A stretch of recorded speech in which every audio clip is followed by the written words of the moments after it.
Anyhow, Bob, let's try Bob in Caspian, Michigan. Hey, Bob, thank you for watching Free Speech on DirecTV. What's on your mind? Mr. Hartman, good morning, or I should say, it's just about afternoon here. Yeah. I haven't talked to you in a couple of years. Been pretty busy here. I just have one little comment about the statue business. Mm-hmm. Do you consider these statues works of art? No. Really? Yeah. Hmm.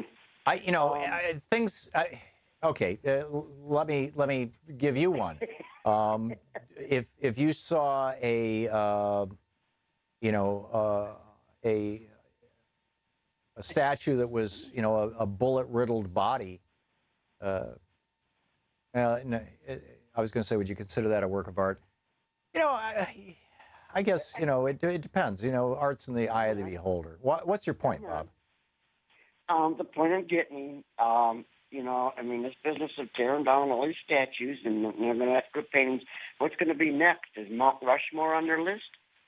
I don't think there's anybody on Mount Rushmore who declared who was a traitor to our country. I don't think there's anybody on Mount Rushmore who tried to take down the United States. I don't think there's anybody on Mount Rushmore who fought against the army of the United States of America and killed 600,000 people in the process. There is nobody on Mount Rushmore who did any of that. Bob, that is a stupid argument, respectfully. I'm sorry then, but did any of them own slaves? I'm not sure. I'm not a smart person either. This is not a question of who owned slaves. Slavery was legal, and it was part of the United States in the early part of this country. It was a horrible thing, and everybody deplores it. But nobody is saying that should be the end of the whole thing. What we're talking about here is treason. The Confederacy was treason.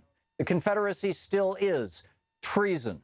These are people who fought and lost a war against the United States. The Nazis fought and lost a war against the United States. I don't see statues around the United States of Adolf Hitler commemorating the war that he lost to the United States. I don't see statues of Tojo around the United States commemorating the war that he lost against the United States. For that matter, I don't see statues of George III of England around the United States commemorating the war that he lost against the United States. These statues of Confederate generals are statues of people who lost a war in the process, a war that they declared trying to commit treason against this country, Bob. All right. Well, I try and stay neutral in everything like this. But, well, this is not a time for neutrality. Freedom of expression, and you are welcome to express anything you want, anywhere you want, Bob. Within the obvious, don't yell fire in a crowded theater limits. But we're not talking about that. We're talking about state sanctioned. Most of these are in public places. They were put up. Most of them were paid for with private funds, or many of them were paid for with private funds, but they're put up in public places.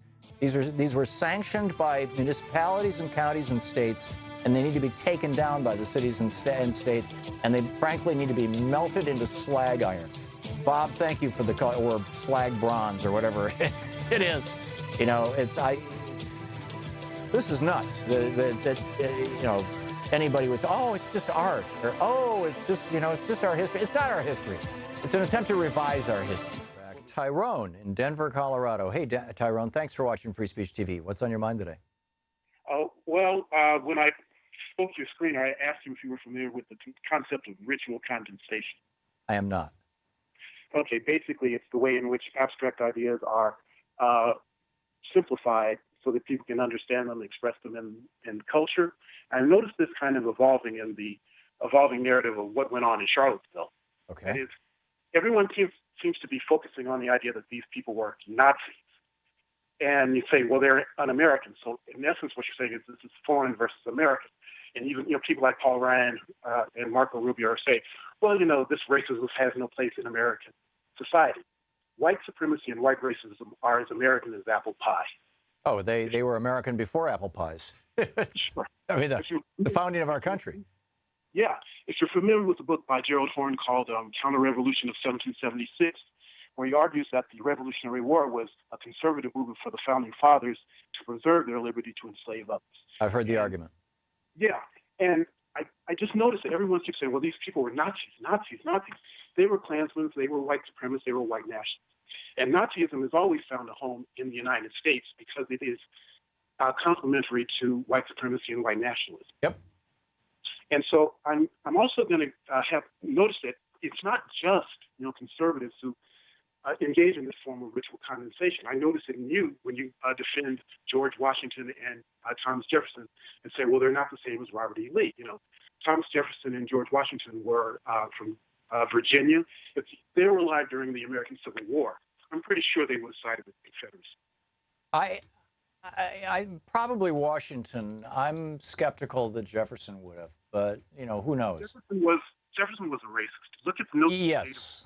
where he talks about the inferiority of black people. Jefferson. Yeah, no, I've read it. Excuse for Jefferson.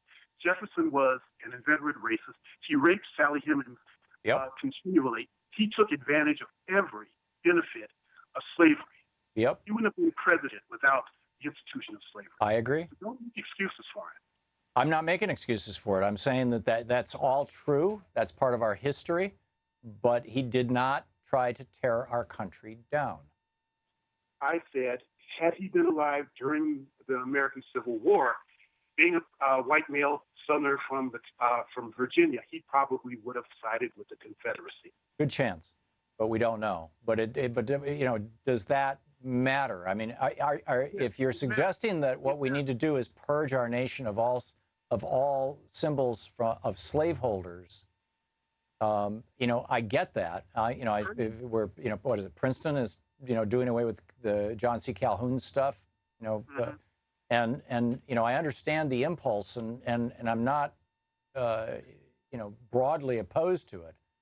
But George Washington is on our $1 bill. I mean, that would be such a large change in this country that. Well, I'm not arguing that they should be purged. I'm arguing that this should be acknowledged, that this should have an effect on the way in which we see them. You should not engage. Oh yeah, absolutely. We should teach this stuff in schools. Of the founding fathers.